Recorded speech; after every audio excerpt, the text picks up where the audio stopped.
To increase the illumination in our working area, we've now installed the lighting system.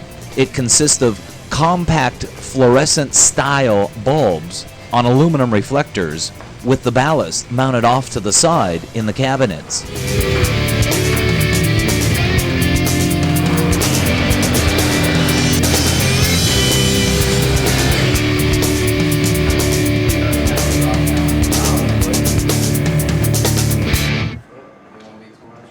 I don't think so. I don't want it to be right up to the top. So 12 inches. We now begin to install what's referred to as the Durzo standpipe. What you haven't seen is there's a 8-inch square box that rises from the bottom to the top of the tank. The artificial coral reef surrounds or masks this internal overflow. To avoid a loud splashing noise emanating from the overflow as the water cascades into it, we place a standpipe that has a U-shaped siphon apparatus at its top.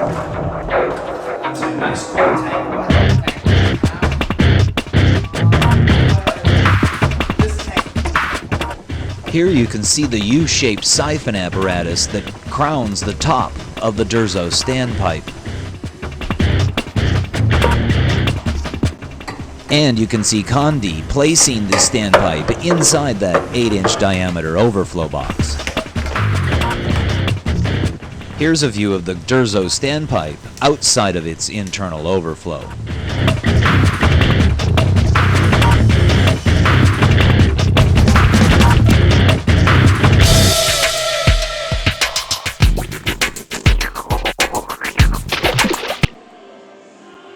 It's now time to assemble the water pump that will drive the wet-dry trickle filter.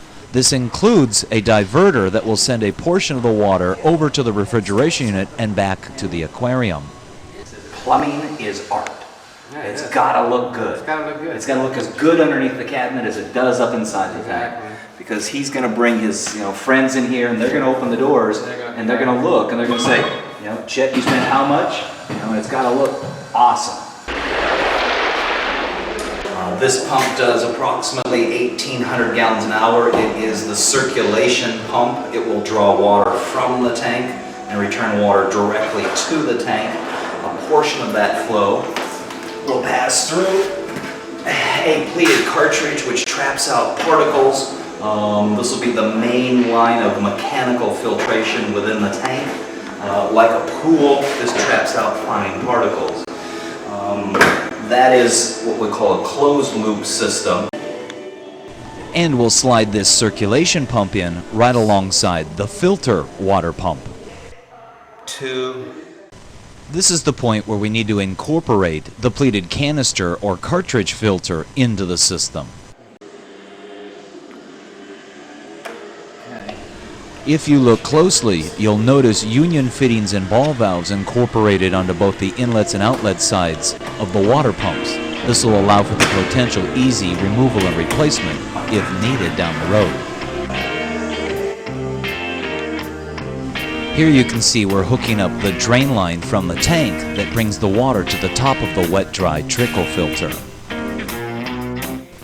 The wet-dry trickle filter's biggest advantage is its ability to increase the oxygen content of the water and to bring tremendous amounts of oxygen to the bacteria that utilize them. It almost makes them supercharged in a sense.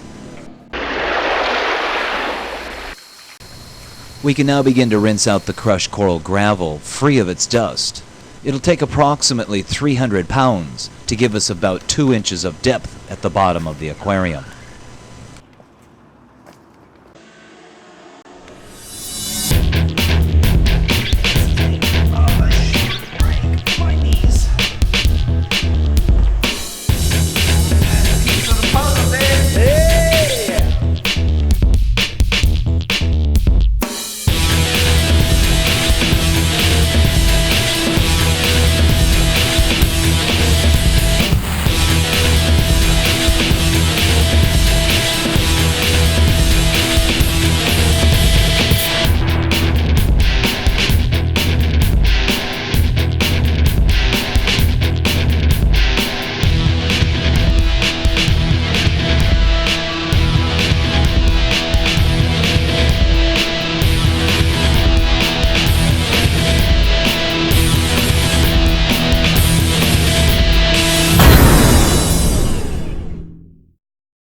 So the fellas have removed all the plastic from the inside of the tank, which has given me the chance to finish all the pumps and the fittings below the tank. We're now ready to put water inside the tank.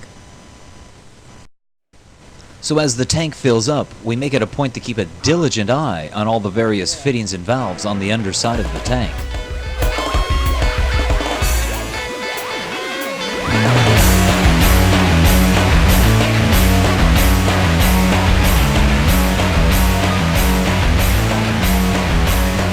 And again, we continue to check our valves and fittings for any leaks or drips. We can now slip the protein skimmer into the open end of the wet-dry trickle filter. As a result of the tall, narrow nature of the aquarium and the anticipated heavy bio load, the protein skimmer is a significant advantage. Got a little leak. What? Got a little leak right here. Where? At the bottom, by the union valve. Where? Bigger union. That one. From the union? Cande's indicated he's seen a leak, but I can't seem to locate it myself.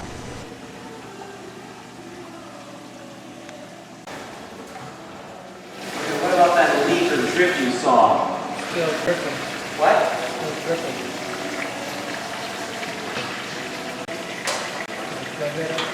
I don't see. Well, there's a puddle right down there in between. I can see it from this side.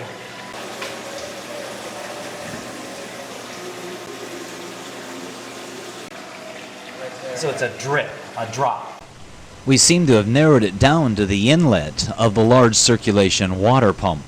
Thank goodness I have all the valves, unions, and such that'll allow me to remove the pump without having to disassemble the entire system.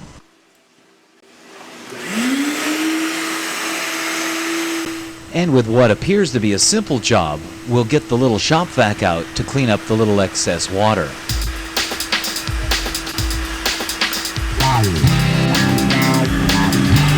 Turn your vacuum off.